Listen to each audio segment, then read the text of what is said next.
First of all, I'm sure you're all extremely familiar with this image. This is, of course, the famous tilma of Guadalupe, and I will tell the story of its origin, of this painting, so to speak, totally miraculous, provably miraculous, and so forth. And there is the image of the Blessed Virgin Mary as she appeared to Juan Diego, an Indian peasant in Mexico in 1531, newly converted to the Catholic Church, 6 years Christian, 6 years a Catholic, and he received the apparition. I will go into the story in a moment. The story is, needless to say, incredibly beautiful, and there's a lot to learn from it. And but I just want to set the stage a little bit. So there is the famous tilma of Guadalupe, and let's see what we have here. This is actually the shrine today. It didn't look like that in the 16th century. It's a huge, they had to rebuild a huge basilica. Right above my screen of my face there, you'll see the old basilica there on the plaza, but it became much, much, much too small. They get 20 million pilgrims a year, so they built that huge new basilica. Looks a little bit like a newly landed spaceship or something. That houses, I don't know what, 50,000 people, 20,000 people, I don't know. But one of the wonderful things about my ministry, and the most wonderful thing is serving God, needless to say, but I do get to go to these wonderful places and, invited to speak and stuff. So there I am inside the spaceship, inside the new basilica at Guadalupe.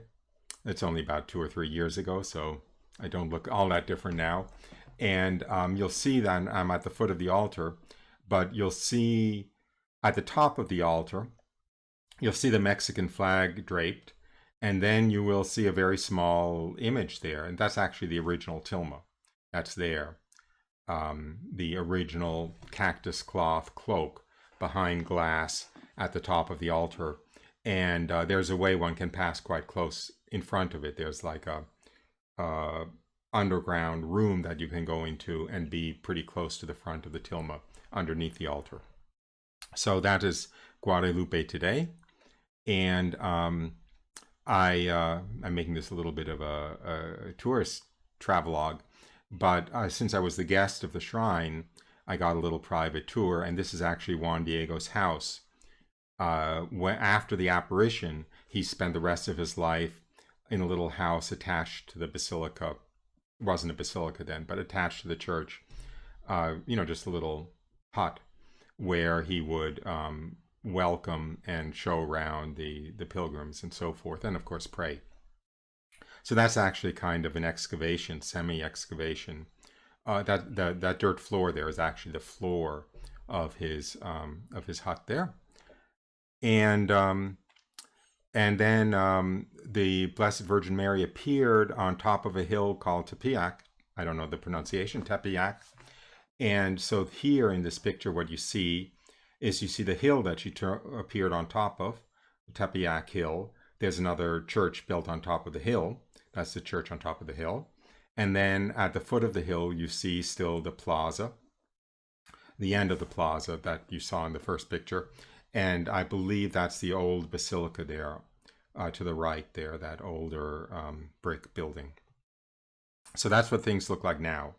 They're certainly not what things looked like then. Just for fun, let me see if I can pull up something. Okay, I know this is a little bit on the corny side, but maybe that's what things looked like then. I mean, obviously there was nothing there, and the Blessed Virgin Mary simply appeared on the top of a fairly barren hill to the Indian Juan Diego. However, back to the story. Maybe I'll leave that up there for a moment. Maybe not. Maybe, I don't know exactly how to introduce this, so I'll just launch in. Maybe I'll bring myself up there to launch in. Okay, there are a lot of really interesting things about the story. I will get to the tilma itself and how completely miraculous it is that it still exists and physically, and also the image on it and so forth, and a number of miraculous things about the image. But let me set the stage a little bit. That hilltop, Tepeyac, where the Blessed Virgin Mary appeared, was important to the Aztecs. Remember what was going on. This is now 1531. So what is it, about 60 years, 70 years since the conquistadors came, since the first Catholic missionaries expedition from Spain came and began the conversion of the Indians, the spreading of the faith to the New World. And when they arrived, of course, they found the Aztec civilization.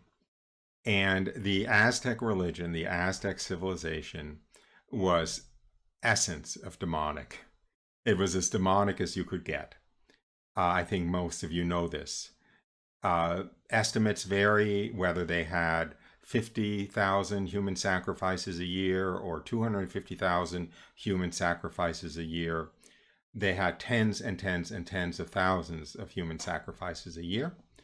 I will now turn to a little quote from a book by Warren Carroll that I can't recommend too highly.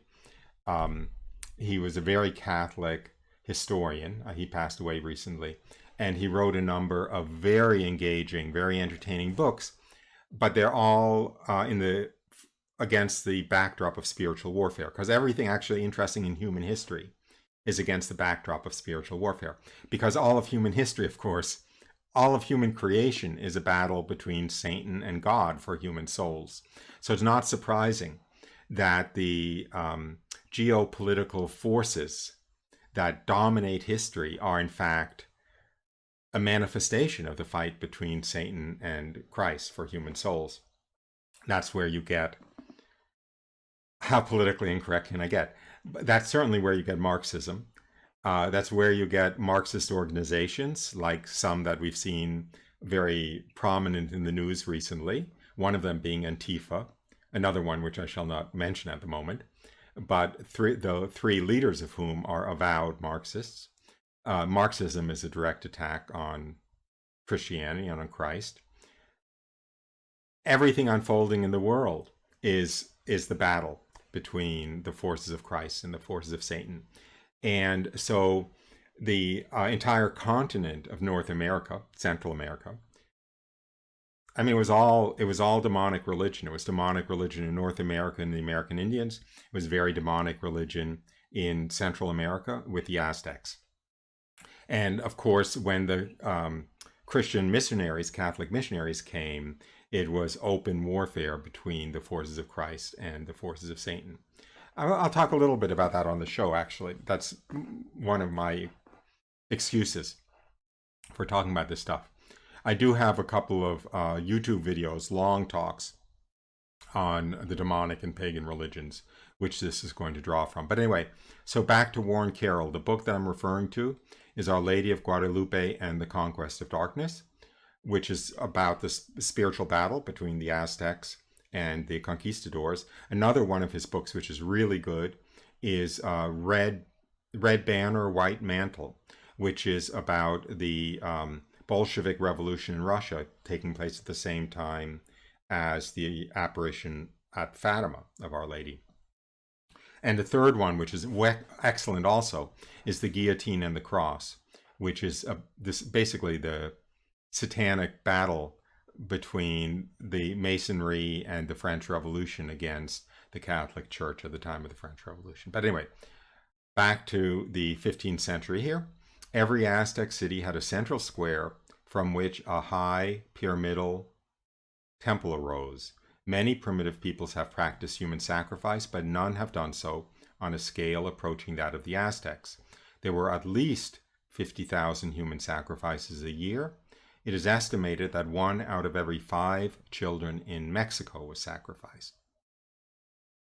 1 out of every 5 children in Mexico was sacrificed. According to a companion of Cortes, he was the first of the Catholic conquistadors leading the expedition. According to an account written by a companion of his named Dernal Diaz, in the temples, quote, "They were clay idols made of pottery with the faces of demons and other evil figures, that showed Indians committing acts of sodomy with each other. This is, you'll see, this is all going to be woven together. This is all relevant. Among the Aztecs, quote, sodomy was virtually universal, involving even children as young as 6. Cortes also found sodomy to be widespread among the Aztecs and admonished them to give it up, along with human sacrifice and cannibalism.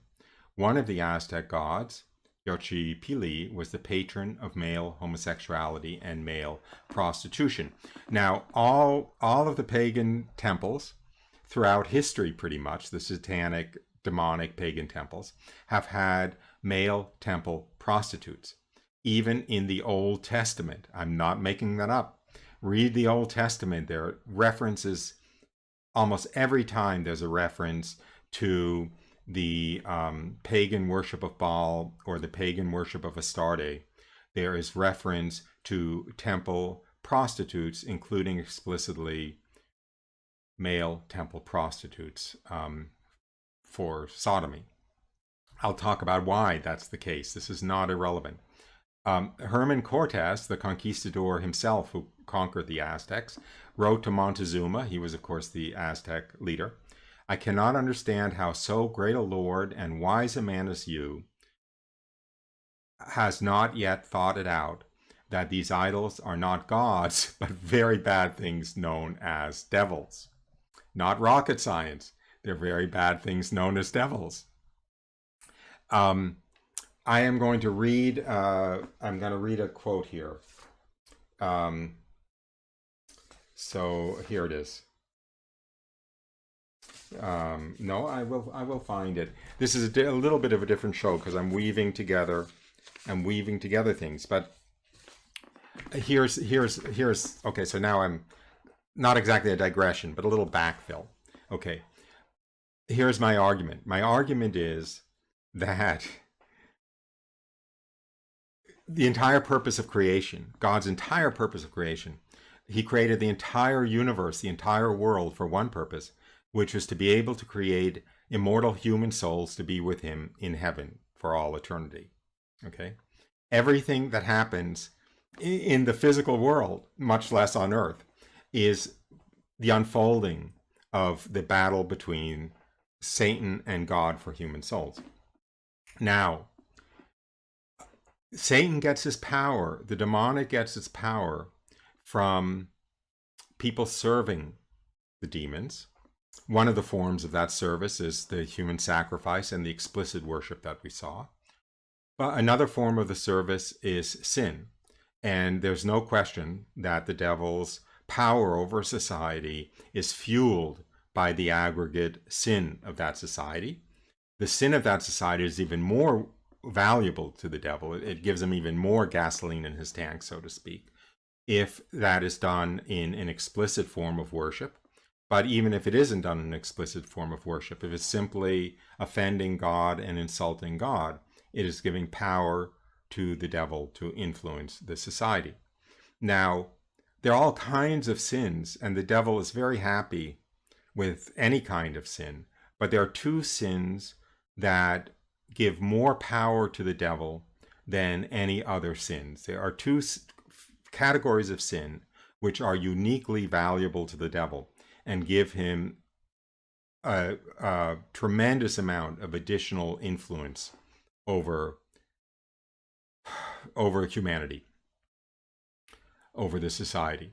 What are those two sins? And I'll explain why those two sins are of a particular value. One of those sins, well, basically, the two families of sins are human sacrifice and sexual depravity, sexual perversion. Now, why is human sacrifice and sexual perversion the two categories of sins that give the devil the most power? Well, if you think about what the whole purpose of creation was, it was to create immortal human souls for heaven. Human sacrifice, of course, destroys those immortal human souls and offers those human beings to Satan. And very often, the circumstance of the sacrifice itself will be designed so that the person is in a state of mortal sin when they are sacrificed to Satan. I'll give you a funny little example here. Are any of you old enough to remember Son of Sam, the mass murderer in New York City? I think he was probably in the early 70s. David Berkowitz. It's a very interesting story. David Berkowitz would run around New York City. He had an entire city of New York City terrified. He would run around New York City late at night, early morning, like 2 o'clock, 3 o'clock in the morning. He would go to lovers' lanes and he would shoot with a revolver and kill the couple engaged in the basically fornication in lovers' lane. These would be couples, teenage couples in their 20s in cars in these deserted spots. He was under the direct command of the devil. His witness testimony is wonderful. He's become a Christian, not a Catholic. And maybe I'll put a link to his witness testimony under this show, if I remember. But he was directly taking orders from the demons. I mean, he talks about it. There's no question about it. The demons were talking to him all the time and actually giving him power and giving him the ability, like superhuman strength in a sense and so forth, and telling him where to go to find these couples. Isn't that interesting? Because the devil knew that if he could get David Berkowitz, son of Sam, to shoot, a adulterous couple or a fornicating teenage couple in a car in Lover's Lane at 3 o'clock in the morning, they would be pretty sure to be in a state of mortal sin. Okay, it's just a little illustration. So, of course, human sacrifice is very important to Satan to give him power. Now, what's the most valuable form of human sacrifice? The most valuable form of human sacrifice is the sacrifice of a parent of their own child. Why is that the most? You see this in the Old Testament, by the way. You see it. Maybe I can find the verse, but you can see it in the story of the king of Moab. Maybe I won't waste too much time here. Oh, there it is. No, that's the wrong story. Anyway, 2 Kings chapter 21. The king of the Moabites sacrificed his eldest son, to win a battle against the Israelites. Why is a parent sacrificing their child of a particular value? Well, it's not a coincidence that God is called God the Father, that we call God the Father, our Father who art in heaven. The entire relationship between the parent and child is a model of God's relationship with humanity. God is our Father. God is our protector. The parent, the father, the human father, is supposed to model God the Father, to be the parent, the protector, the nurturer, and the one who loves his own child, right? So when a parent kills their own child, it's not only human sacrifice, but it's a direct insult against the nature of God. You see, it's like spitting in God's face. It's like mocking God as the father of humanity, because the father or the parent is mocking their parenthood, their fatherhood or motherhood of the child. So now think about abortion. And what is abortion? Of course, abortion is, it's the slaughter of a totally innocent, guiltless human being in the womb of his or her mother, where, of course, it's particularly supposed to be nurtured and protected by command of its own parents. So just imagine the power that's giving Satan over our society. I'm convinced that's where everything is, one of the two places everything is coming from. That's, leading us, what's the expression? Sending us to hell in a handbasket, so to speak, or at least to the second coming in a handbasket. We're on this locomotive barreling down the railroad track straight towards the second coming. And it's coming from the power that Satan's having through abortion. Remember that statistic here? This is kind of cute. I'll pull up the slide.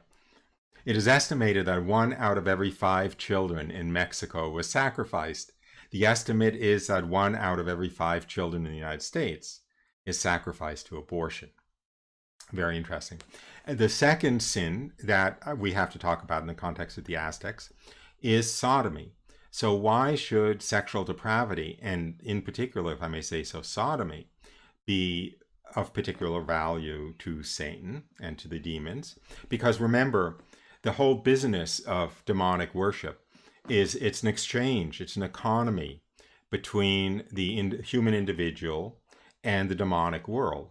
And the individual or the society performs services that serve Satan, that please Satan, that give him power.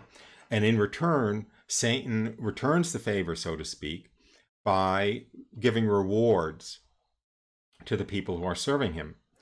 That's how George Soros got so rich, right? That's how Bill Gates got so rich. You know, if you're in this commerce with the demonic or with Satan, you know, you will get, I've mentioned this before, you know, you'll get rich if that's what you'll want.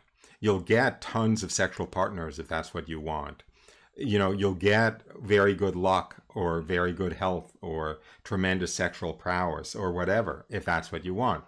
Because, you know, Satan or the demons are in a position to reward you. And it's no skin off their teeth because they will have you for all eternity in hell if the relationship continues until the moment you die. So anyway, why is sodomy so valuable to the devil? Well, again, remember, a parent sacrificing their child is this perfect insult to God the Father, right? What's the other perfect insult to God the Father? The reason God created us is so that we could cooperate with him in creating human souls for him. That's called marital relations. That's called spousal relations. That's why we have the sexual faculty. Our sexual faculty is, in fact, in some sense, I don't want to say it's the most sacred thing we have. That sounds horrible. But it is the one place where we most directly and intrinsically cooperate with God in his purpose for creation. That is the creation of immortal human souls. Not only that, God is dependent on us. God will not create immortal human souls except through the cooperation of men and women, obviously, using that faculty in the proper way to create immortal human souls. So to make a mockery of that faculty, to make a mockery of even the organs involved, I won't go into details. I told YouTube this show is not for children, so I guess I'm safe. To turn it into a use that is a really diabolical, demonic mockery of the use for which we were given it is, again, a particular insult to God. It's like not only hurting him, it's adding insult to injury, I think is the expression, right? The Curé of Ars said that impurity, sexual impurity, was such a like horrible sin that the demons didn't even engage in it themselves. They just got us to engage in it. So anyway, so that is the context for this, okay? So I'll go back to that slide. Remember that sodomy, I'll just read this again, that the temples had clay idols made of pottery with the faces of demons and other evil figures that showed Indians committing acts of sodomy with each other. Among the Aztecs, sodomy was virtually universal, involving even children as young as 6. So there you have like a double insult against Charles' innocence. And the patron of male homosexuality was one of the Aztec gods.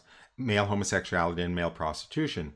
That would have been, I suspect, temple prostitution. And now I am going to say where I got some of this information, because it's like, to me, it's really interesting.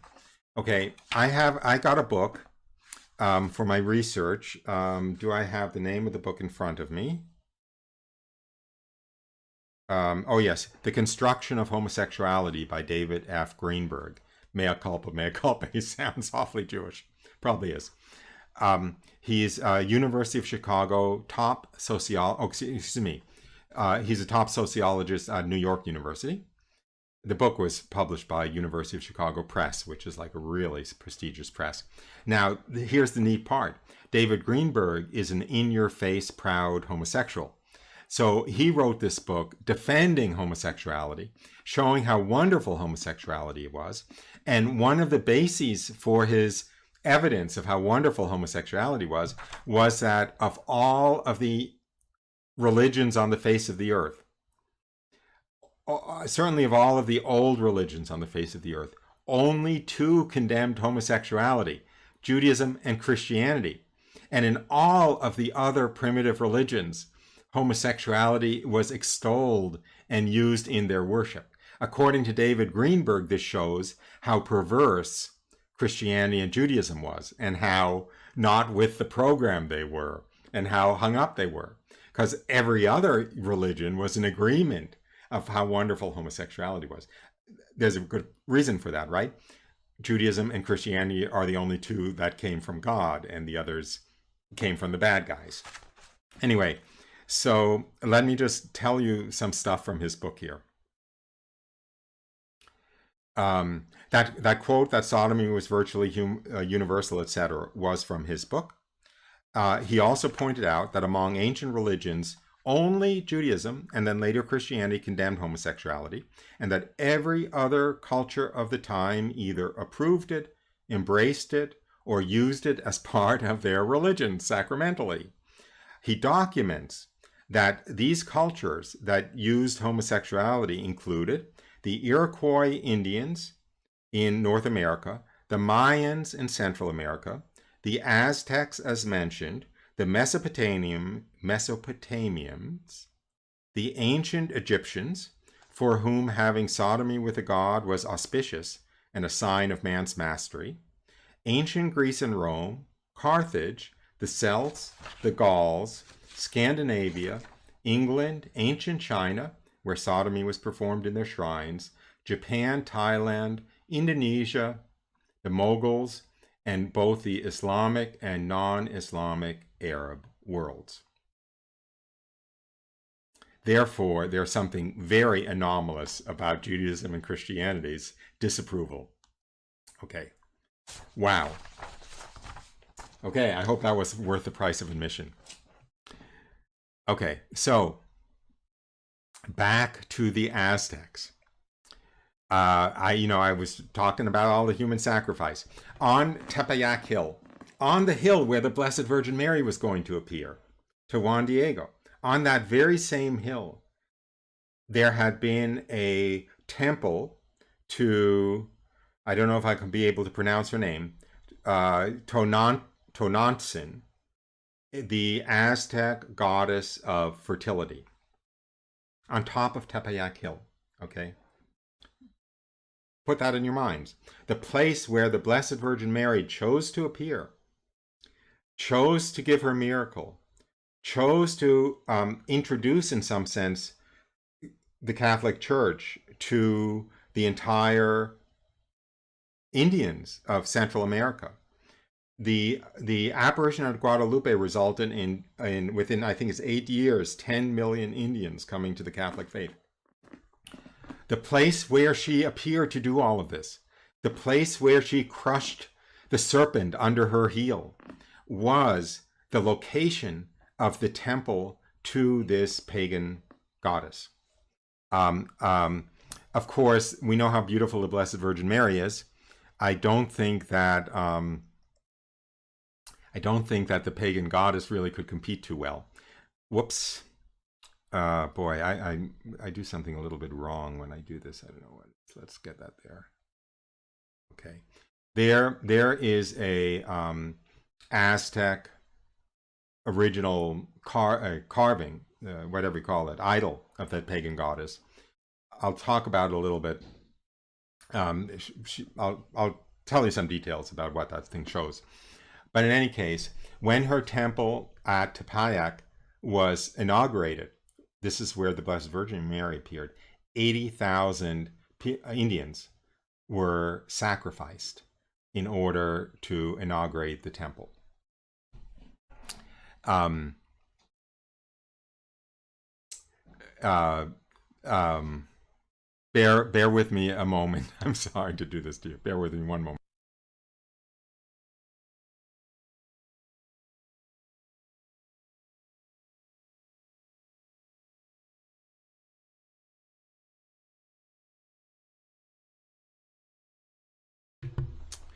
I apologize for that. Someone picking up something at the door. Okay, so that's where the Blessed Virgin Mary appeared. Now, the that statue that you're seeing there. Here's a little description. On Tepeyac Hill, where Mary would appear, it had been a temple to Tonantzin, also known as Chuauacotl. That temple had been destroyed by the Catholic priests when they came there. She was known as the Mother of the Gods, or Our Mother. Does that sound familiar? The Mother of the Gods, the Blessed Virgin Mary, is of course the Mother of God, dogmatically the Mother of God. This is where the Mother of God was, I don't know what you say, crushing the worship of, negating, reversing the worship of the pagan Mother of the Gods. And a description of that statue you just saw. It's a woman with jaguar's paws and eagle's claws for feet. She had just been beheaded, as all women were, for the fertility rites. 2 streams of blood spurted from her severed neck and met as 2 serpents' heads. Waist to knees, she wore a skirt of intertwined snakes. Her chest was covered with a breastplate of alternating hands and heads with a skull pendant. So that was what was on top of Tepeyac Hill. Now, of course, Tonantzin, wasn't the main of the Aztec gods. And so where will I go here? Okay. So Mexico, when it was under the domination of the Aztec religion, the gods needed human blood as a vital substance. Without it, the sun god wouldn't run his course, the sun wouldn't rise, the corn god would not ripen corn, etc., etc., etc. And failure to feed the gods with human blood meant destruction. I'm going to put in a little comment here. Just like, God forbid, abortion and sodomy should be illegal in the United States, that would mean destruction. That would mean destruction. All the causes, not to get political, but there is one of the major political parties in the United States. Their main causes are making sure that abortion is universally available and making sure that sexual depravity is universally embraced. And failure of those 2 things would mean destruction. It would mean destruction of Satan's power, which is why they're so hell-bent on preserving that at all costs. Let's pray. Let's pray for the upcoming election. Anyway, at the dedication of the temple in 1487, I don't remember which temple this was, according to the Franciscans, 80,000 persons were sacrificed. Juan Diego lived just 6 miles away as a child from Tepeyac Hill. And as I mentioned before, the Aztec religion, like all demonic religions, relied on 2 sins to feed the power of Satan: human sacrifice and sexual depravity. Mea culpa, mea culpa, mea culpa. Just look around. Just look around at what we're doing. If you want to wonder why Satan has so much power over our society now. Now, here is a contemporaneous Aztec drawing from the 16th century. There are lots of these. It's from a codex. The Catholic missionaries would have the Aztecs draw accounts of their ceremonies. So here we have a typical Aztec temple where you have the priest on top sacrificing the Indians, the river of blood pouring down, and they would just throw the body. They would take out the living heart. I'll give a little description in a moment. They would remove the living heart while still beating from the victim and offer it in sacrifice to the gods, and then they would just roll the corpse still warm. Obviously, the heart was just released, beating down the steps. And the statistics are incredible. I think it's something like they were able to do do it in 20 seconds a victim or something ridiculous, 30 seconds a victim, you know, get them up on the altar, cut open the chest, get the heart out, roll the body, next please. And so let me find some more information. Okay, so here's a little description. When the Spanish conquistador Hernan Cortes and his men arrived in the Aztec capital in 1521, they described witnessing a grisly ceremony. So they were actually witnesses. Aztec priests, using razor-sharp obsidian blades, that's a stone, sliced open the chests of sacrificial victims and offered their still beating hearts to the gods. They then tossed the victims' lifeless bodies down the steps of the towering Templo Mayor. Sounds like it's major temple. I don't know if that's what it is. So there you have that drawing. And as I said, there is no shortage of these drawings. So because for some perverse reason I like this stuff, I have a bunch here. So some of them show the demons. Here you see the god there, who certainly looks like a demon. And you see the priests or the Indians. That's cannibalism. They would eat the organs from the sacrificed victims under some circumstances, I think to get their powers or to get their strength or whatever. You see actually the pots in the middle. I'm sorry, this isn't funny. You see that limb in a pot, and you see that head in a pot, and you see another limb in a pot. You see those three like cooking pots in the middle of the circle? So they're cooking up. I guess look, so these guys weren't so primitive. At least they weren't eating the meat raw, right? Which, by the way, was done. No, I won't go into details. But anyway, in the Intifada in Israel, there were some cases of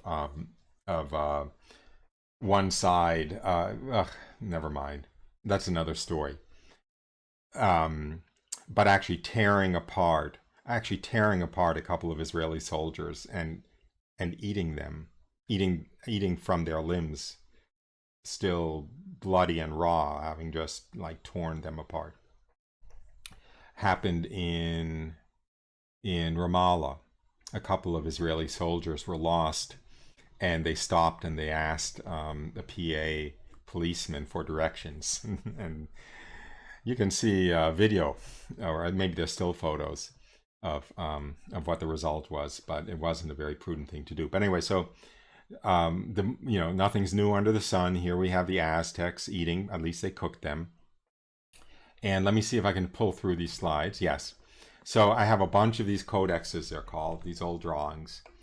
So here's another one. I'm not sure actually what it shows. I don't know. I can't read the text. So it doesn't look very good actually, but I don't know what's going on there. Here you have another one.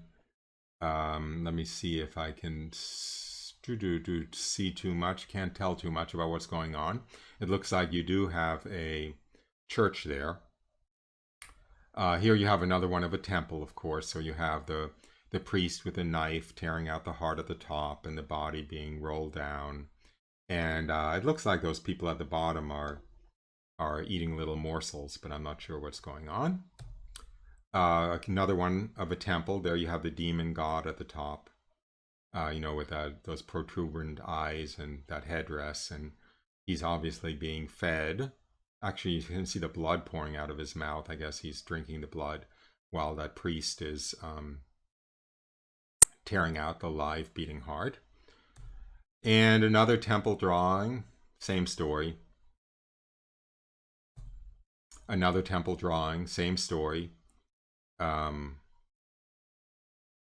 it looks like they're actually cutting off limbs at the top, and those limbs are falling down separately. I'm not sure exactly what's going on there. That's what it looks like. They're dismembering him at the top while they're pulling out the heart. This one just shows the gods as demons rather graphically. And it also shows that jaguar totem, that's probably the topic for another day, the use of animal totems. Oh, here you have another nice cannibalism one. You also actually, this is kind of interesting. You see the demonic gods. You see that animal god in the lower right corner, looks again like a jaguar or something like a jaguar. And you see the pot where they're cooking up dinner there in the central column on the bottom. And there we have the original one. So I hope that was enjoyable, kiddies. a little excursion into. Remember, oh, by the way, just wait till I get to this part of this show. I'm gonna skip around. It's more fun if I skip around. I may get in trouble. Okay, look. Mexico had this tremendous anti-Catholic revolution, Masonic. It was like the French Revolution. It had it in like 1910 to 1925. The government of Mexico ever since then has actually been anti-church, anti-clerical, anti-Catholic, anti-Christian. Okay? This is true. It's pathetic, but it's true. I'll talk about that if I get to it in the show. So the National Palace in Mexico City, okay? So, I don't know exactly what goes on there. It's like Congress, okay? It's the National Palace. I think it is where Parliament meets. It is a huge, huge building. And the heroes are the Aztecs and the Marxists, and the villains are the church. Okay, so let me jump to the end here. Okay. So here you have. I was there on this trip that I talked about. You can see the staircase at the bottom there. I'm gonna. Yeah, I can't really make it much bigger. I'm gonna try to make it a little bit bigger. Maybe. Hold on a second. Okay, let me see if I can make it a little bit bigger. Too much trouble. Can't, forget it. Sorry. Okay, you see the staircase? That is like, think of like the Capitol building in Washington D.C. or something like that. This is a huge, huge, huge government building, like a whole city block, and that is a tremendous winged staircase that goes up both sides. And that painting is a huge mural. It's like maybe 100 yards wide or something like that. It's a huge mural. It was done by an artist named Riviera. I don't remember his first name. Something like Guido, but I'm not 100% sure. Maybe I have it in front of me in my notes. No, I don't have it. Anyway, he's a Marxist. He's an in-your-face, proud Marxist. This is the government building. This is the Mexican government self-image, so to speak, is this mural. And when you get up close to that mural, what you see is, okay, here's a little bit of a close-up. You have all these little scenes of the history of Mexico, okay? The good guys are the revolutionaries. The bad guys are the church. Do you see on the lower left-hand corner, you see the clerics, the auto da fe, the Inquisition, the burning at the stake of those poor victims of the evil churchmen who are, reading scripture for them and condemning them to death and the flames licking up. Let me zoom in a little closer, so to speak. There, you see it? Those are the bad guys, those Jesuits. Those are the bad guys in the mural.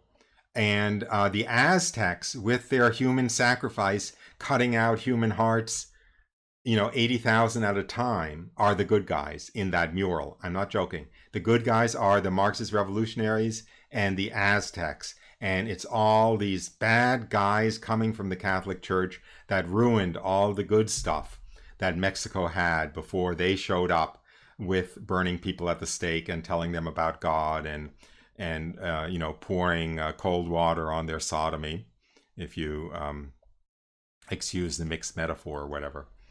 Okay? That's what we're facing. And by the way, if the Marxist revolutionaries in the United States were to win, that's what we would be facing. Okay? Those are the two sides. That's the French Revolution, the Mexican Revolution, and so forth. It's not pretty. Today, go to Mexico City, you see this. I saw it. I was spellbound. All I wanted to do was go from frame to frame in this mural, looking at the demons who were being lionized, who were being made the saints, and the saints who were being made the demons. Anyway, okay, I have to get to Guadalupe. I didn't know this was going to be a tour of Mexico. Okay, so where was I?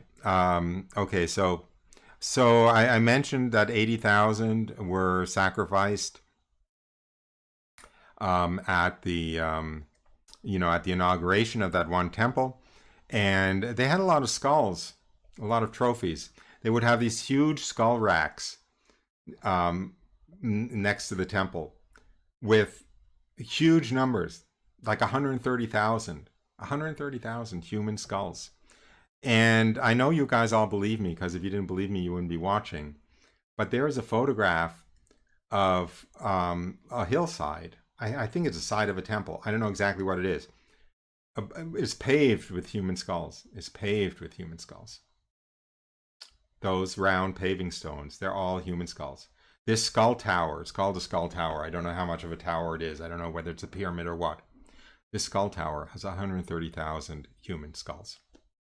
That is the wonderful, beautiful pagan religion that those mean Catholic priests deprived us of. Okay, gosh. Ask Alexandria Ocasio-Cortez who she thinks the good guys were, whether they were the Catholic priests or whether they were the Aztecs who were there before. And I don't think that her answer is going to be much of a mystery, okay? Little does she know that she would have been one of those skulls. But anyway, and of course, here is a surviving one of these temples. So that's what it looked like, more or less, when it was in use. And those ramps presumably would have been what the bodies were rolled down. Okay? Having fun, kids? Having fun, kiddies? R-rated show. Okay. So let's go on to the happy part. Okay, so that's all what the Blessed Virgin Mary came and stamped her foot on and eradicated with her, let me get to the drawing, with this very beautiful, beautiful, beautiful, very beautiful apparition. So let me get to Juan Diego and the tilma. Okay, now I better put myself back on the screen. Do I have time? Yeah, I'm going to spend a little time, reading the account, okay? The account of the apparition of the Blessed Virgin Mary to Juan Diego.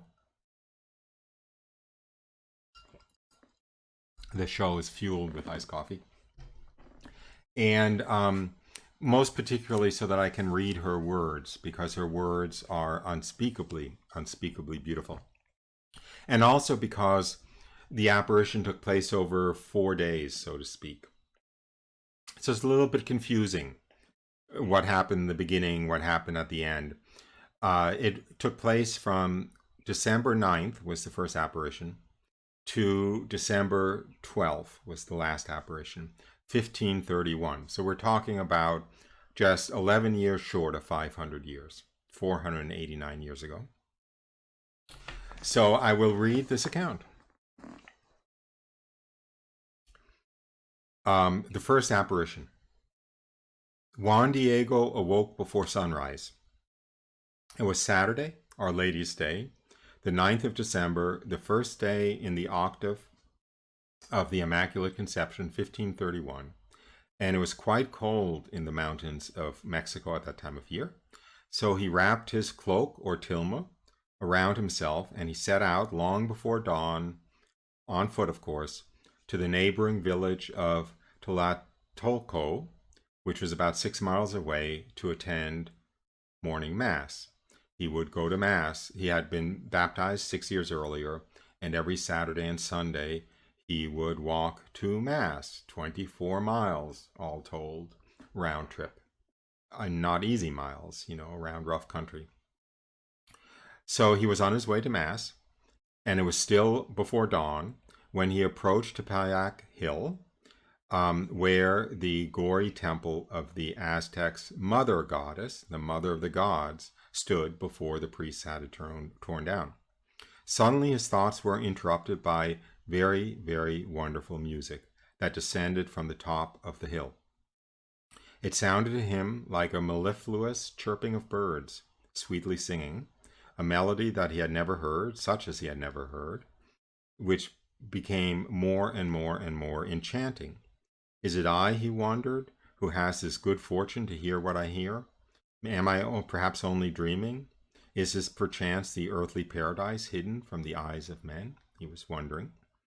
And then the ravished Indian squinted his eyes to the hilltop, where he saw a cloud glowing with dazzling whiteness just above the crest, while a magnificent rainbow was formed by its resplendent rays and emblazoned everything around it.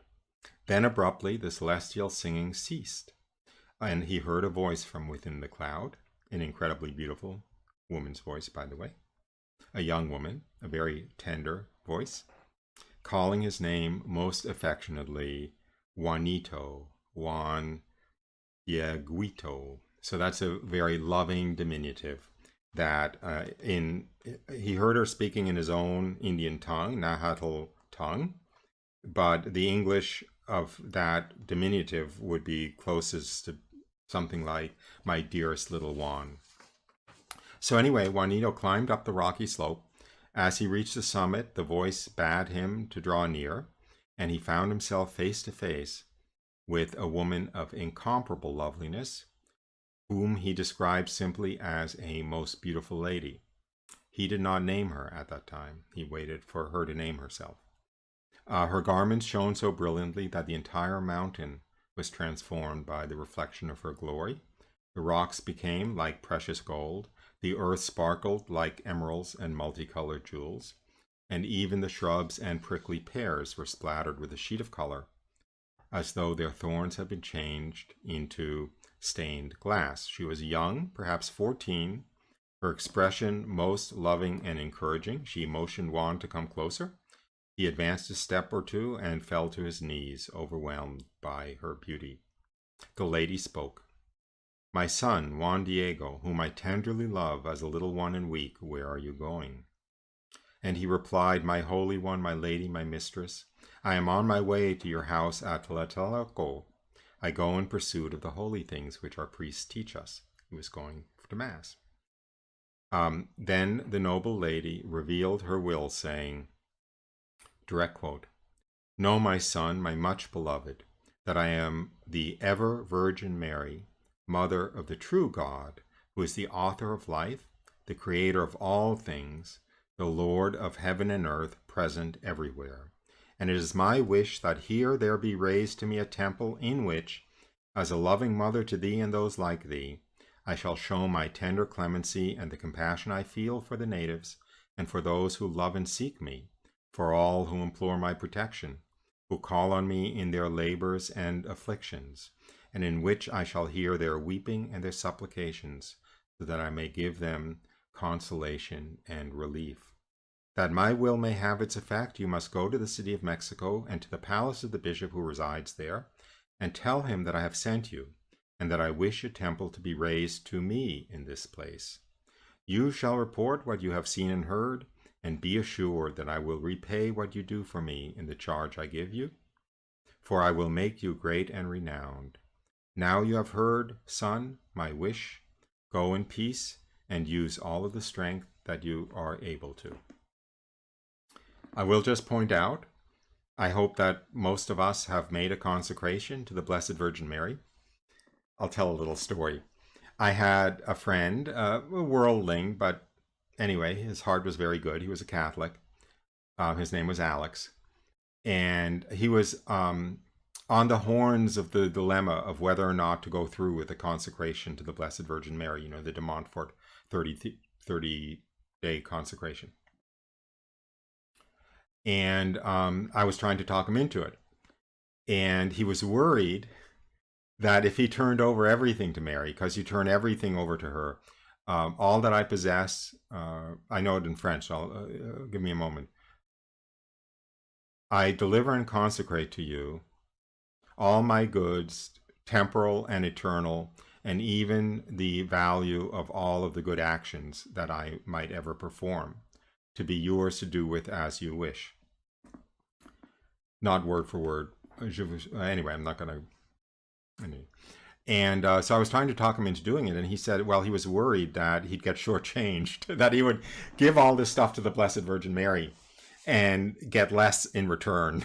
To which I said to him, and you're going to be, excuse the expression, but as I said, he was a worldling, you're going to be the first person in history who the Blessed Virgin Mary screwed.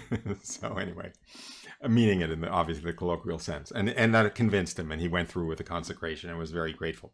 So here, even in her apparition to Juan Diego, the Blessed Virgin Mary says, and by the way, don't worry, I will reward you very handsomely for your service to me. She rewards us very, very handsomely. Didn't Jesus say, there's no one who has given himself over to me who hasn't received 100-fold in this life, never mind in eternal life. So, okay, we're never going to be shortchanged by consecration to the Blessed Virgin Mary. And she made this clear already to Juan Diego.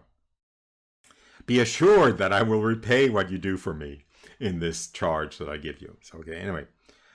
Juan Diego bowed low in obeisance and said, I go, my most noble lady and mistress, to do as a humble servant what you have ordered. Farewell. So, okay, then he goes to the bishop's palace in Mexico City to ask him to build the church there. So let me pick up the story. So he's walking along. By the way, at the time, the bishop had a visitor. This is now Saturday afternoon. And his visitor was the governor of Mexico, who was also a religious. He was actually also a bishop. I have his name somewhere. Here, I'll come to it. So anyway, so he's showing up at the bishop's palace, this poor, humble serf. He really was a serf, Indian, to go see the bishop. And as it turns out, oh no, the governor was in the next meeting. Never mind, I got that backwards. Okay, so he shows up at the bishop's house, says he has an urgent message. He gets let in. He kneels down in front of the bishop. The bishop greets him courteously. He was very courteous and gentle throughout this meeting. And Juan suppressed his nervousness and related all the wonderful things that had happened, repeating the message of Our Lady exactly as he remembered it. To all this, the prudent shepherd listened most kindly, without giving any signs of credence. And then Bishop asked Juan a number of questions, which Juan answered perfectly. But the bishop was not the type to dismiss such a matter lightly, but he wanted to check on the reputation of this Indian, check out his character, and he also perhaps wondered whether this might be a trick of the devil. So anyway, he obviously was not, buying it at the moment. Saddened by the obvious skepticism of the bishop, Juan rose to his feet, bowed, and left. Anyway, so then he returns. This is still that Saturday. He passes by Tepeyac Hill. He goes up Tepeyac Hill. He goes back to the Blessed Virgin Mary. He finds her just as glorious as before, waiting for him at the summit. Kneeling before her, he painfully acknowledges his failure. This is his words. O little one, most dear, my queen and most high lady, I did what you told me. Though for a long time I was not let into the bishop, I finally saw him and gave him your message just as you ordered me. He listened to me with kindness and attention, but from what I noticed in him and from his questions, I understood that he did not believe me, for he told me to come again, that he might at leisure inquire into the affair and examine it more closely.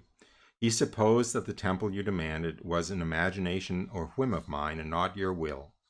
I therefore beg of you to send some noble and influential person, someone worthy of respect, to whom credit ought to be given, for you see, O my sovereign, that I am a poor serf, a mere lowly peasant, and that I am not fit for this embassy of yours. Pardon, O queen, my boldness, if I have at all failed in the respect due to your greatness. Far be it from me to incur your indignation, or to displease you by my reply." Looking upon him with the greatest affection, the noble lady smiled tenderly and said, "Hear, my much beloved son, and understand that I am not without clients and servants to send, for I have many that I might employ if I so wished, many that would do whatever they were ordered. But it much befits that you undertake this affair and conduct it. My wish and desire has to be accomplished by your means. So I ask you, my son, and I order you to go back in the morning and see and speak to the bishop. Tell him to erect for me the temple I demand, and say that she who sent you is the Virgin Mary, Mother of the true God." Anyway, so Juan Diego agrees to go back the next morning and try again with the bishop. So he goes home and he cooks supper, and he's living with his uncle. And it turns out his uncle is extremely ill, falls very ill all of a sudden, and looks like he's in danger of death. So the next day,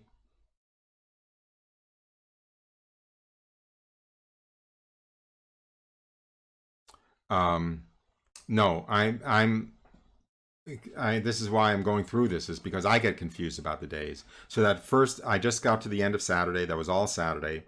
Saturday night, he goes home, he cooks dinner, he's living with his uncle. Everything is fine. Sorry.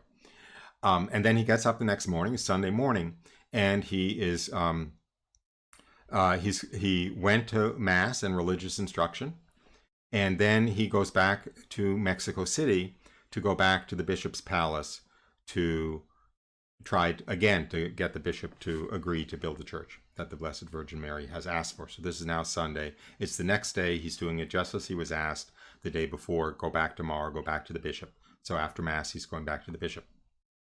Again, he's standing before the bishop's palace. He knocks at the gate, but the bishop's attendants, servants, are having none of it. And this time they treat him very harshly and insultingly and keep him waiting. Actually, they don't keep him waiting. They tell him to go away and yell at him, but he is stubborn and he doesn't go away, and he just keeps pestering them.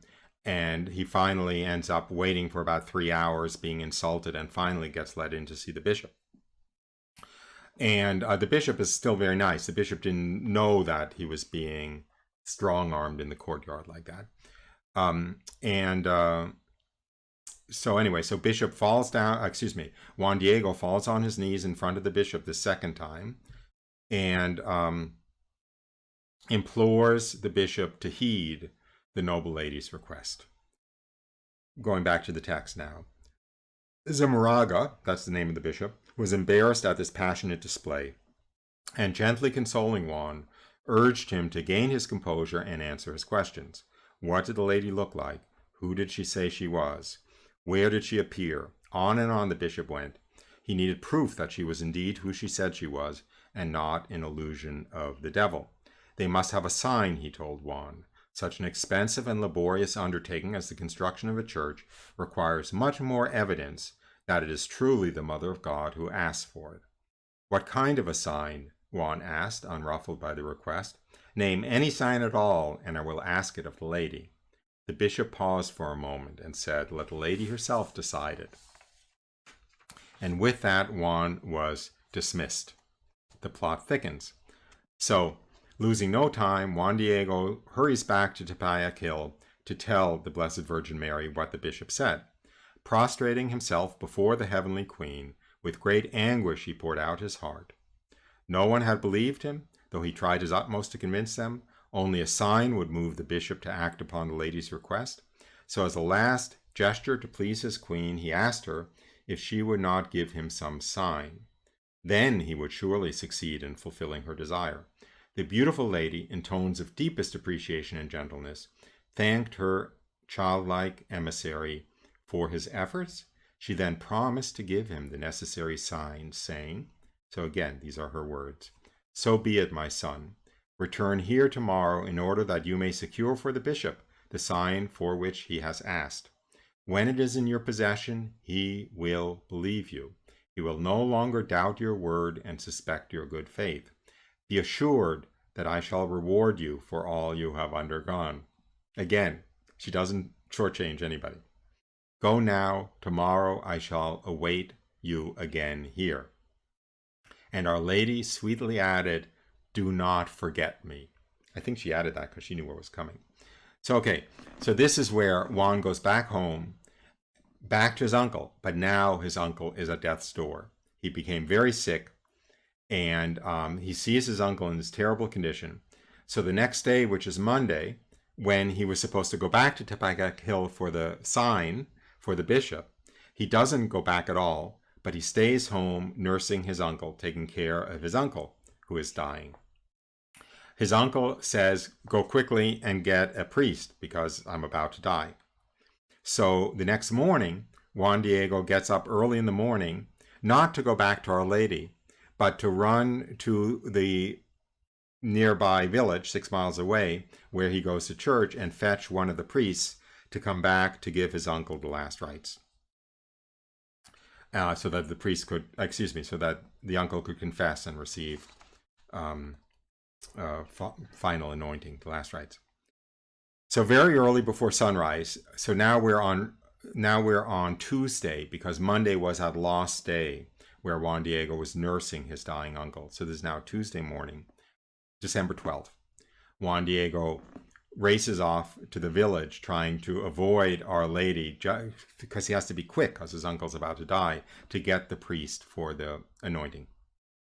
Very early, long before sunrise, Juan Diego hustled off on his way to find a priest. It was now Tuesday, the 12th of December. As he drew near the hill where he had spoken to Our Lady, he could not afford to be detained at this time. He had not a moment to lose, or his uncle might die without a priest. So he decided to skirt the hill on its opposite side, a much rougher course, in the hopes of avoiding a confrontation with the lady. He thought to slip unseen by the eyes of she who sees all.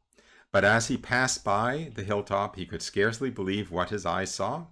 For ahead of him he saw the Holy Virgin in a blaze of light, gliding effortlessly down the slope on an angle, so as to intercept him. So she was coming barreling down the hill, so to speak, floating on a cloud of light from the hilltop to intercept him, to present herself, smack dab in the middle of the path he was taking around the back of the hill to avoid encountering her.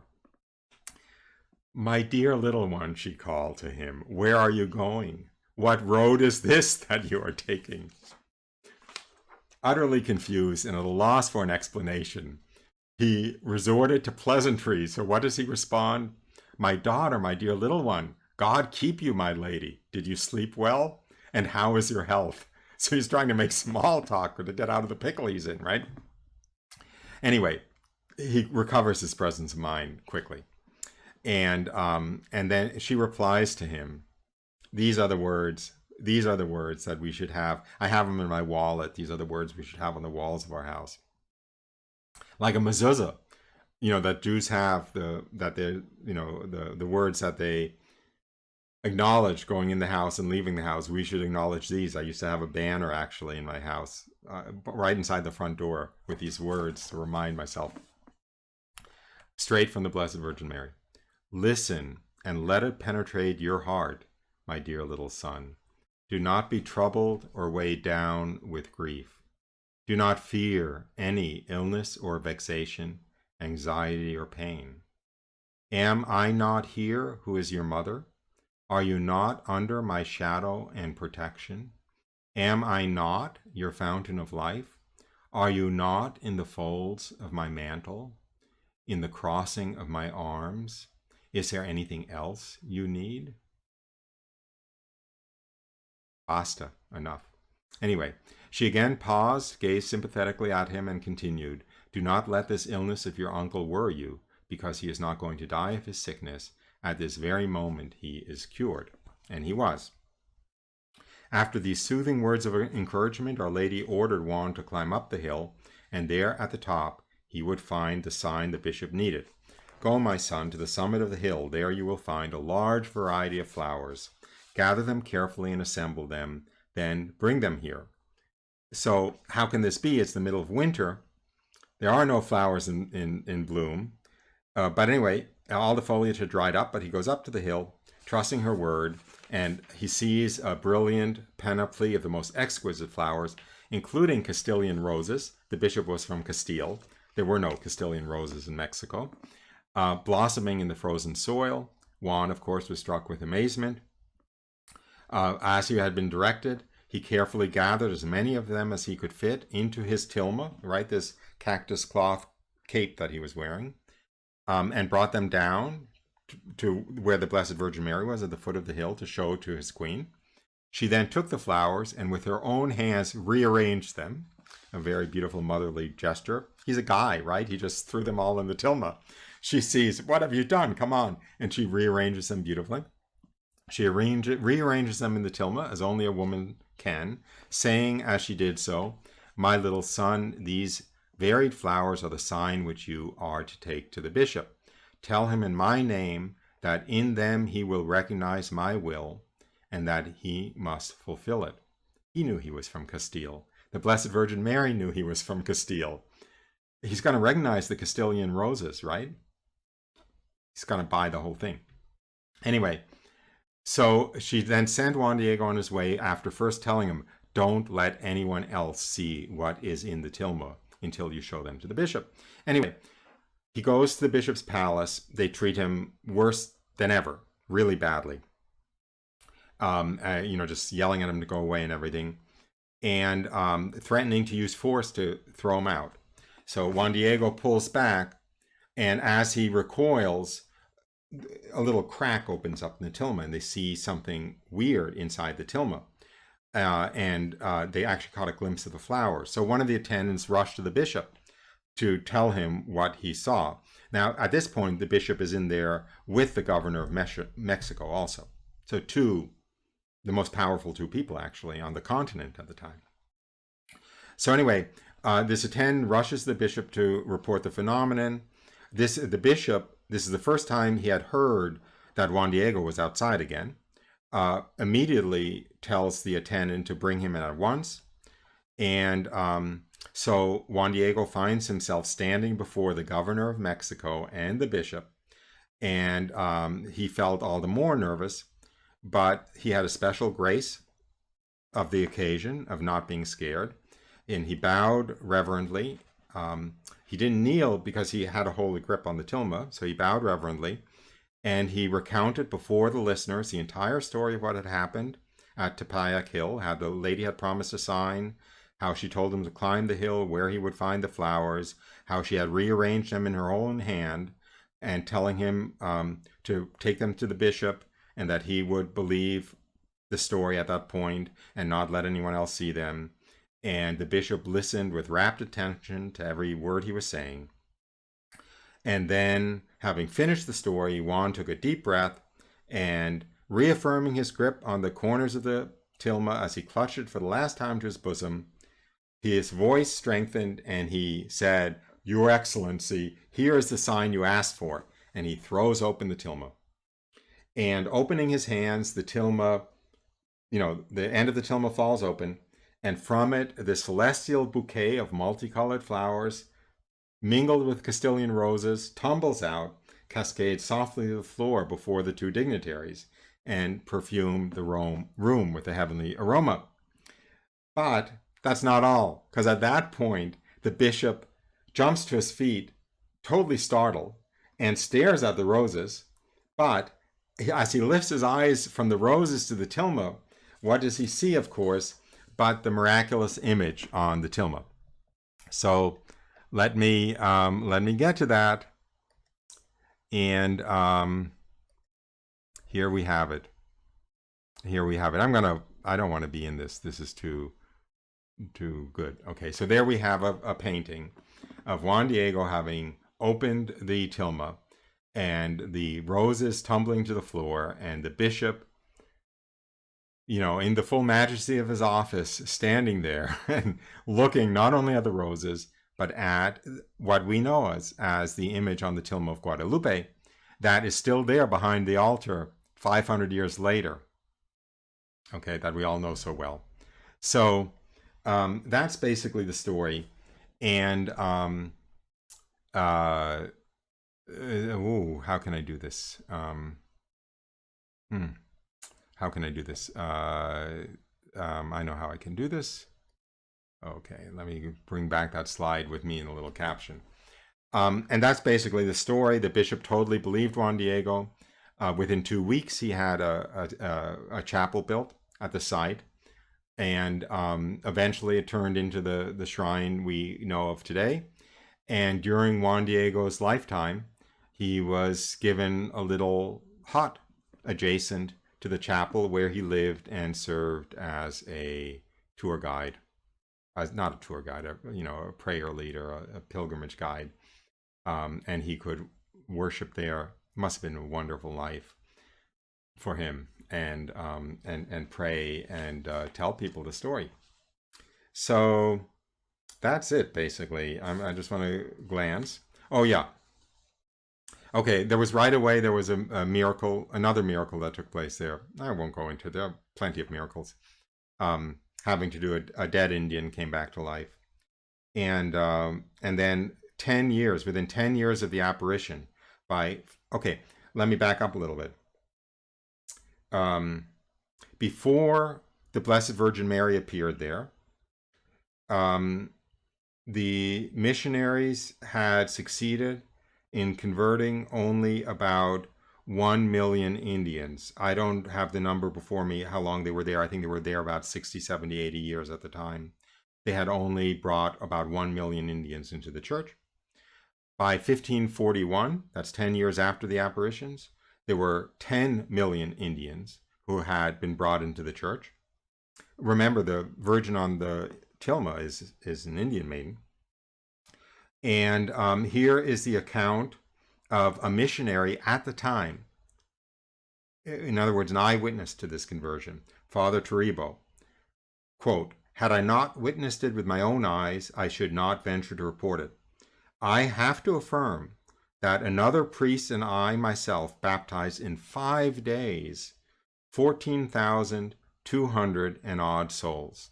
Okay, so he and another priest in 5 days baptized over 14,000 souls. This was going on probably for most of those 10 years, resulting in 1 million conversions. And supposedly, the Indians, when they heard that there was a priest come to the village, they would be lined up. They would be like storming, the teepee he was in or whatever, just lined up, begging for baptism. Entire families would be pleading in tears to be made Christians, making frantic gestures to have the water poured on their heads. So that's what converted this continent, okay? The Virgin of Guadalupe. But I'm going to have to end in 10 minutes. So let me get to the miraculousness of the tilma, the cloth itself, okay? This tilma that you see, that cloth, is a very rough woven cactus cloth. It is woven of agave cactus fibers. There you have an agave cactus fiber. There you have an agave cactus. And here you have some of today's cloth. It's like burlap that's actually made from the agave cactus. Here you have some Indian ladies actually weaving the cactus cloth. And okay, so that's the story of the cloth. Now, that cloth, maybe I'll pull this up again. That cloth, left to its own devices, lasts about 5, 6, 7, 8 years before it disintegrates. And that's under normal conditions, not having candles and incense burning in front of it all the time and people touching it and kissing it and all these things that would make it last less long. There was a cynic, a non-believer. Let me find the account here. Okay, so normally that cloth would last 5 or 10 years. Now, for the first 116 years, it was not even behind glass. It was exposed to everybody touching it, everybody kissing it, everybody, touching objects to it. And also the soot and the heat from the candles and strong nitrous fumes given off by Lake Texcoco, which was right nearby. That's the first 116 years.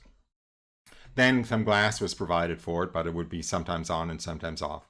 And then in the 1780s, okay, so it's already like 260 years later, a cynic, a skeptic, Dr. Jose Ignacio Bartolocci, had copies made, same cloth, painted images on them, and he hung them around the same place so they'd be exposed to the same conditions. And he did it to show that they would last anyway. The joke was on him. They didn't last anyway.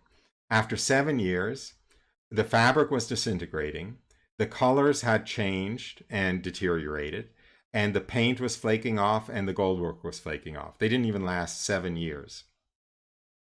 And the tilma itself has been there and is still there 490 years later, 489 years later. Okay, the existence of that fabric, the existence of the tilma itself is inexplicable and miraculous. The image on the tilma also, let me get to that. The image on the tilma is miraculous, but let me go through step by step. Okay, in 1778, there was a workman who was cleaning the silver frame around the image with nitric acid, and he spilled a bunch of the nitric acid on the cloth. I'm sure he felt like committing suicide on the spot. He just destroyed the most precious thing in North America, right, with his clumsiness. He was sure the cloth would be destroyed. However, there were only some slight stains on the upper right corner that can still be seen. Okay, so that's actually a miracle. And then in 1936, a Nobel Prize chemist, Dr. Richard Kuhn, that's a Jewish name. Kuhn comes from Cohen. He found that the colorings of the image were neither animal, vegetable, nor mineral. The problem is that doesn't leave anything except synthetic, and synthetic dyes didn't exist before 1850. So we had this image produced in 1531 with pigments or dyes that don't exist. They're neither animal, vegetable, or mineral. And then another scientist in 1963 was struck by the fact that the front of the tilma, where the image is completely smooth, like photographic film. The back of it is still that rough burlap cloth, and yet there is no sizing on the tilma. In other words, there's no, like plaster or anything that was put on the tilma to change the texture from the front to the back. And there are no apparent brushstrokes. So the image is miraculous. There were some additions made to the painting, by the way, to the image on the tilma. I don't remember exactly what they were. Maybe if I pull up an image of the tilma, which I don't have in front of me actually. I think the angels around it weren't on it or something like that. So there are some later additions, but the image of Our Lady, there's no explanation for. And another miracle, I told you about the Mexican Revolution. Well, whoops, wrong slide. Never mind. This is the right slide. Okay, in the aftermath of that revolution, a revolutionary... Oh, I'm going to skip that. This is just details about the revolution. I don't have time for that. It was horrible. It was the worst persecution of the church since the reign of Queen Elizabeth in England. After the Reformation, priests and religious were slaughtered wholesale. Masses had to be done secretly out. Like I actually have a picture here of a secret mass being done. In the woods or in the wilderness somewhere. The priests were, it was at the risk of the priests' lives that they were caught. By the way, a wonderful novel, The Power and the Glory by Graham Greene, describes this period, this anti-church Masonic revolution. Anyway, so there was one of these would-be revolutionaries who wanted to destroy the tilma. So he pretended to be a devotee. He goes up to the tilma in the basilica. This is the old basilica. You could get up very close. You could get up in front of the altar, and the tilma was right behind the altar. As a matter of fact, I'll show you no, I can't show you a picture. There's too much going on. I'll show you a picture anyway, okay? So this is what the basilica looked like in those days. You see behind the altar, you see the tilma. And then you see, this is of course pre-Vatican II, needless to say, this is 1920. You see the altar, the marble steps, and he placed a bouquet of flowers in a vase right in front of the altar, containing, drum roll please, 29 sticks of dynamite. 29 sticks of dynamite in a pot of roses, right in front of the tilma, in front of the cloak. The explosion demolished the marble steps of the main altar. It destroyed the marble rail. It completely destroyed the church's marble altar. It bent a brass crucifix, which was in front of the image. I'll show you a picture of that crucifix. It blew out not only the windows of the basilica, but the windows of buildings hundreds of yards away, and yet the tilma suffered no damage. And here you have a picture of a bunch of the faithful admiring the bent crucifix. That the bomb bent over that heavy metal crucifix like that, but it did not damage the tilma, which was right behind it. And that crucifix, that bent crucifix, you can actually, it's still there at the shrine. You can see it, you can venerate it, there it is. So another miraculous aspect of the bombing, or of the tilma. And just for fun, here you have a picture of the ardent young Mexican revolutionary who did it. Okay, that's that. I'm pretty much at the end. However, I have to mention two other miraculous aspects of the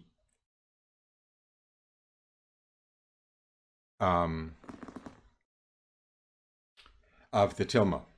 Now, I am going to mention them because they are all mentioned a lot, but they're not my kind of miracle, is all I can say. My kind of miracle, I like miracles that don't have any possible explanation, materialistic explanation, including incredible coincidence, okay? If there's a 1 in 100,000 chance that it's a coincidence, I skip it, okay, as a miracle, because there are enough miracles with zero, like not even a 1 in 10 million chance of it being a coincidence. So I might as well stick with those. And the ones I'm going to mention now, to me, are the 1 in 100,000 chance that it's a coincidence. Okay, here's one of them, that the stars on the cloak of the tilma show the dawn sky for December 9th, 1531. And they show the constellations as they would have been seen from Tepeyac Hill on that date. And here you see an image of the tilma, and you see the star map overlaid on the stars, and it looks like it is a good match. And okay, here's a kind of explanation of what you're seeing there, of the red stars are the stars that you can actually see on the tilma, and you can see the constellations drawn on the schematic on the right, and you can see the tilma on the left. And of course, if you overlay it, so to speak, you get that. Okay, so I believe that this is real. I don't know what the probabilities would be, but my guess is that if a mathematician calculated it and just placed stars in a artistic pattern on the tilma, and then calculated the chances that it might fit this well with the constellations, I don't think it would be a 1 in 10 million chance. It would be one heck of a coincidence, maybe. Anyway, I just want to be honest to both sides. I want to be honest with you. I don't want to hold back and not tell you about this because it's in a lot of books on Guadalupe, but I also want to be... I'm not like those other guys. I only say things that I 100% believe in. And I don't want to bet my salvation on this. I'm happy to bet my salvation on the Eucharistic miracles and so forth. Another one of the miracles that's cited a lot recently, scientific miracles about the tilma, is that if you take a photograph of the eye of the Blessed Virgin Mary and enlarge it tremendously, it will show you an image. I believe it's an upside down image that has been put right side up here of what looks like Juan Diego. So you can see it outlined in red, the image of what, a slight Indian man with a beard would have looked like. So some people say that's an image of Juan Diego. Maybe it is. Maybe, again, it's just, 1 in 10,000 coincidence that the spots under that microscopy, look that close. So there you have it. I think I got to the end, and I even got to the end with my preaching about pagan religions and abortion and the Democrat Party and everything else. So I'm just looking. I don't think I skipped too much. I think I have a moment. I want to give honor. It's certainly worth looking into. There is a picture of Saint or Blessed Miguel Pro. He was a martyr of the Mexican Masonic Revolution. He was a Jesuit priest who was serving the thing about these revolutions, whether you're talking about today's brouhaha going on with, BLM and Antifa, or whether you're talking about the Bolshevik Revolution or the French Revolution or the Mexican Revolution, it's not a revolution of the people, for the people, and by the people. The people don't want it. The people want to be Catholic. They didn't want to be atheistic Masons. Same thing in the French Revolution. The people wanted to be Catholic. The same thing in the Russian Revolution. The people wanted to be Orthodox Christians. It's the elitists who decide that in the interests of the people, we have to destroy the church. Miguel Pro was being besieged by people who wanted to go to Mass and wanted the sacraments. But anyway, he was assassinated, he was arrested. He wasn't tried. He was given a death sentence without trial, and he was martyred. And there you see him facing the firing squad. This is from a contemporary newspaper. And in his left hand, he's holding a rosary, and in his right hand, he's holding a crucifix, and he declined the blindfold. And what he said when he was shot was, I hope I have it here. Yes. Okay. He walked, this will be the close of the show. He walked from his cell to the courtyard and the firing squad. He blessed the soldiers. He knelt. He briefly prayed quietly. He declined a blindfold. He faced his executioners with a crucifix in one hand and a rosary in the other. He held his arms out in the form of the crucified Christ, and he shouted out, "May God have mercy on you. May God bless you. Lord, you know that I am innocent. With all my heart, I forgive my enemies." And before the firing squad had a chance to be ordered to shoot, Pro raised his arms in imitation of Christ and shouted the defiant cry of the Cristeros, "Viva Cristo Rey, long live Christ the King." And when the initial shots of the firing squad failed to kill him, you see this a lot with the martyrs, right? Like the Roman martyrs. They have to try to kill him over and over again. Apparently the initial shots of the firing squad failed to kill him. So a soldier approached him and shot him at point blank range to assassinate him.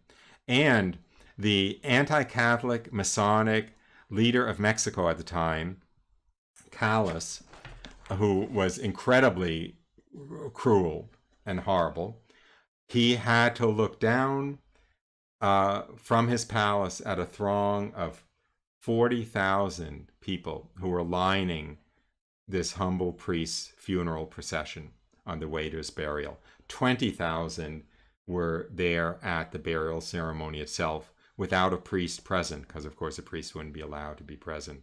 So you see again where the heart of the people lie. and where these Marxist revolutions from the top come from the devil. And I've already mentioned the names of some of his agents who are behind, very consciously behind. I'm going to say this, of course I have to say it. You know, what's going on right now, excuse me, with the masks, with the threat of vaccination, with schools not being supposed to open in the fall, with rallies forbidden unless they're Marxist rallies, in which case they don't even have to wear masks. But should they be for a Republican candidate, you know, they'll be arrested on sight. Church services.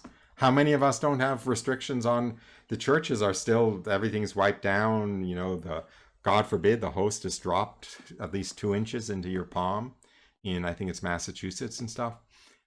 You know, it's coming down from the top. It's coming down from these same people. The instructions, I mean, this was plotted long before December in 2019. You know, you can look up, what was it called? Agenda 201? Is that the name of it? Back in the autumn, I think it was in October, when Gates and, you know, the representatives of the CDC and everything, you know, planned this out. This, I don't think it'll succeed, but this was a planned Marxist revolution of some sort, to destroy Christianity, to destroy the church, to enshrine the power of the enemy in this last bastion of Christianity and freedom that's defending the entire freedom of the world, which is the United States right now. Just look at the EU. Just look. Brexit wouldn't have happened without the United States. Brexit wouldn't have happened without Trump, frankly. The entire, I'm sorry, but it's like Atlas, right? The entire freedom of the entire globe right now, dare I say it, in my humble opinion, is on the shoulders of the current president of the United States.